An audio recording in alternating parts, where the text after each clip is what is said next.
কুষ্টিয়ায় খাজানগরে rice ও husking মিল থেকে নির্গত বিষাক্ত কালো ধোঁয়া আর দূষিত বর্জ্যে হুমকির মুখে এলাকার পরিবেশ। বিভিন্ন রোগে আক্রান্ত হচ্ছে এলাকার মানুষ। খাজানগর এলাকায় রাইস মিলগুলোর পরিবেশ দূষণ নিয়ন্ত্রণে 11 সদস্যের কমিটি গঠন করেছে প্রশাসন।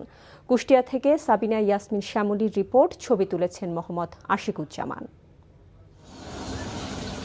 এই দৃশ্য দেখলে যে কারো মনে হবে আকাশ মেঘাচ্ছন্ন, কিন্তু বাস্তবতা হলো অটোরাইস আর হাস্কিং মিল থেকে নির্গত কালো ধোঁয়ার কারণে এই অবস্থা।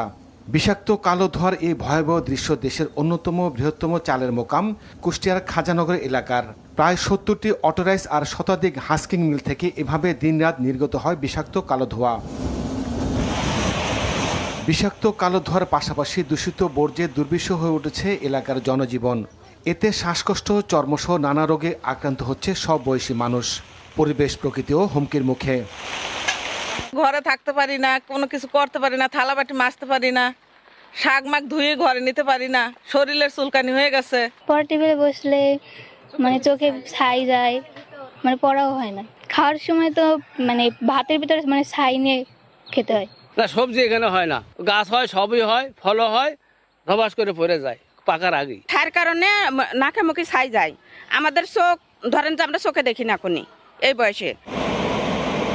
তবে মিল মালিকদের দাবি, পরিবেশ অধিদপ্তরের নিয়ম নীতি মেনেই তারা কারখানা চালাচ্ছেন। উস্কানিমূলক কথা বলে বা বিভিন্ন বিভ্রান্তমূলক কথা বলে যাতে এই রাইস মিলের এই সেক্টরে যাতে ক্ষতিগ্রস্ত না হয় সেদিক দিয়ে নজর রাখতে হবে। সেই সমস্ত মিল মালিকদের এবং অপারেটরদেরকে আমরা পরামর্শ দিচ্ছি যাতে কোনো প্রকারের বায়ু দূষণ, পরিবেশ দূষণ যাতে না হয়। পরিবেশ অধিদপ্তরের আইন লঙ্ঘন করলে কঠোর ব্যবস্থা নেওয়ার কথা জানান এই কর্মকর্তা। মালিক পক্ষ বলেছেন যে আগামী 2 মাসের মধ্যে ছাই নিয়ন্ত্রণে তারা ব্যবস্থা গ্রহণ করবেন। প্রত্যেকটি অটোরাইস মিল আলাদাভাবে পর্যবেক্ষণ করে রিপোর্ট প্রদান করবে। রিপোর্টের ভিত্তিতে পরবর্তী সিদ্ধান্ত গ্রহণ করা হবে।